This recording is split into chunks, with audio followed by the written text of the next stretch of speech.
Assalamualaikum warahmatullahi wabarakatuh. Perkenalkan, saya Rasti, mahasiswi S1 Kebidanan Universitas Meghabuana Palopo, tahun ajaran 2023-2024. Di sini saya akan menjelaskan dan memperagakan video materi konseling prakonsepsi yang merupakan mata kuliah dari asuhan kebidanan pranikah dan prakonsepsi dengan dosen pengambar Ibu Arini Purnamasari, SST MKes.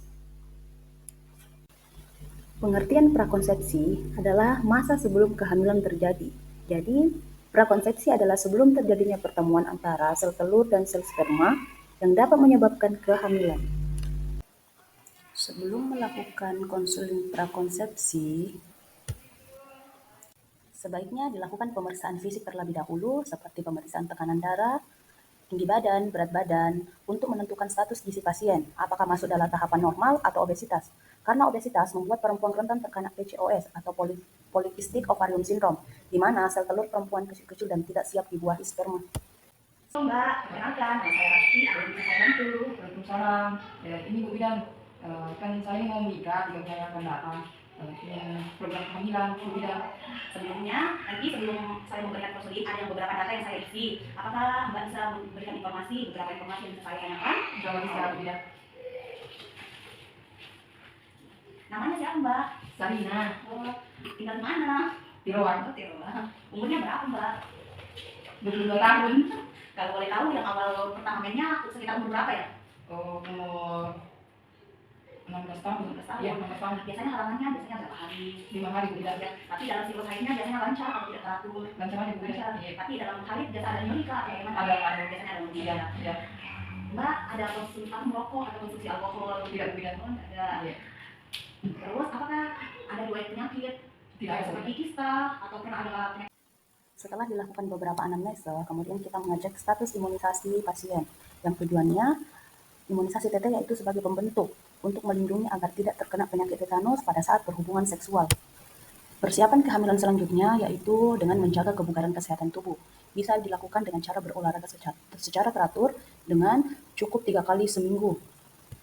Persiapan kehamilan selanjutnya yaitu kebiasaan merokok dan mengkonsumsi alkohol karena dapat menyebabkan berbagai masalah selama kehamilan dan juga janin yang dapat menyebabkan lahir prematur dan menyebabkan cacat kongenital. Persiapan kehamilan selanjutnya dengan peningkatan asupan makanan bergizi. Makanan bergizi dengan cara mengatur pola makan dengan prinsip gizi seimbang dengan memperbanyak konsumsi buah dan sayur dan menghindari makanan yang banyak mengandung zat adiktif seperti penyedap, pengawet, dan pewarna. Peningkatan asupan gizi bisa dengan cara mengkonsumsi makanan yang banyak mengandung protein dan asam folat, di mana asam protein berfungsi untuk meningkatkan produksi sperma yang dapat diperoleh dari telur, ikan, daging, tahu, dan tempe, sedangkan asam folat berperan dalam perkembangan sistem saraf pusat dan darah janin. Asam folat dapat dikonsumsi dari sayuran yang berwarna hijau, seperti bayam, sawi hijau, asparagus, brokoli, dan lain-lain.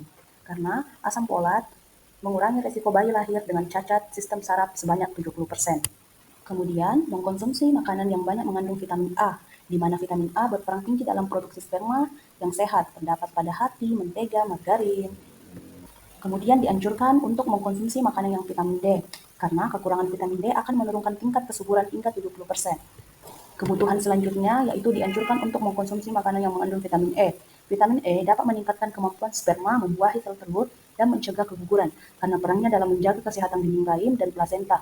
Banyak terdapat pada minyak, tumbuh-tumbuhan, gandum, kecamba, maupun toge.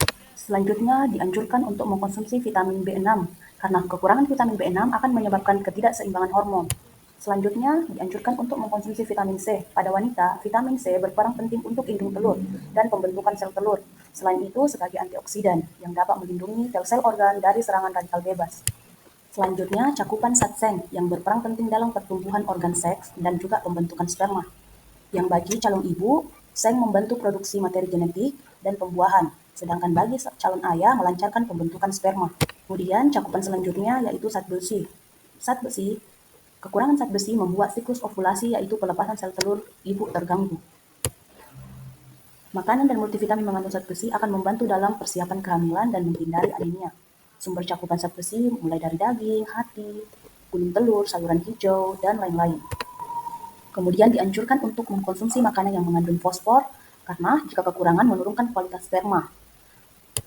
Selanjutnya dianjurkan untuk mengkonsumsi yang mengandung selenium, yang berperan penting dalam produksi sperma yang sehat, karena gejala kekurangan selenium antara lain tekanan darah tinggi, disfungsi seksual, dan ketidaksuburan. Dapat diperoleh dari beras, kuning telur, seafood, dan lain-lain. Dan yang tak kalah penting, mengurangi konsumsi makanan yang berminyak. Dapat dianjurkan dengan cara mengganti minyak goreng menjadi minyak zaitun. Karena yang terkandung dalam minyak zaitun bermanfaat untuk kesehatan jantung tubuh serta level kolesterol, pengembangan endokrin yang sehat, serta membatasi mengkonsumsi yang mengandung kafein dan teh karena dapat memperburuk kesehatan menjelang persiapan kehamilan. Setelah beberapa anjuran yang diberikan, sebaiknya menghindari berbagai makanan yang harus dihindari, seperti hindari konsumsi daging mentah karena berisiko mengandung virus yang menyebabkan toksoplasma. Kemudian hindari konsumsi sayuran mentah seperti lalapan dan salad karena proses pencuciannya yang kurang baik dapat mengandung virus. Kemudian hindari daging ayam dan telur setengah matang. Hindari konsumsi ikan yang bermerkuri karena merkuri yang berakumulasi tinggi di darah akan mempengaruhi sistem saraf janin. Kemudian harus mempersiapkan secara psikologis, secara mental, agar kehamilan yang dijalani tidak menimbulkan ketegangan. Kemudian Mbak harus merencanakan persiapan finansial karena timbulnya ketegangan fisik dan psikis sehingga mempengaruhi status gizi yang baik pada saat perencanaan kehamilan. Itulah beberapa yang harus dihindari pada saat persiapan kehamilan. Kemudian akan dilakukan prenatal, yaitu meliputi pemeriksaan tekanan darah rutin seperti pemeriksaan gula darah sewaktu, pemeriksaan kelainan darah seperti thalassemia dan hemofilia, pemeriksaan hepatitis, dan tak kalah penting adalah pemeriksaan HIV dan sifilis, dan pemeriksaan golongan darah. Setelah dilakukan beberapa anamnesa, kemudian kita mengecek status imunisasi pasien, yang tujuannya imunisasi TT yaitu sebagai pembentuk untuk melindungi agar tidak terkena penyakit tetanus pada saat berhubungan seksual. Persiapan kehamilan selanjutnya yaitu dengan menjaga kebugaran kesehatan tubuh. Bisa dilakukan dengan cara berolahraga secara teratur dengan cukup 3 kali seminggu. Persiapan kehamilan selanjutnya yaitu kebiasaan merokok dan mengkonsumsi alkohol karena dapat menyebabkan berbagai masalah selama kehamilan dan juga janin yang dapat menyebabkan lahir prematur dan menyebabkan cacat kongenital. Persiapan kehamilan selanjutnya dengan peningkatan asupan makanan bergizi. Sekian dan terima kasih. Assalamualaikum warahmatullahi wabarakatuh.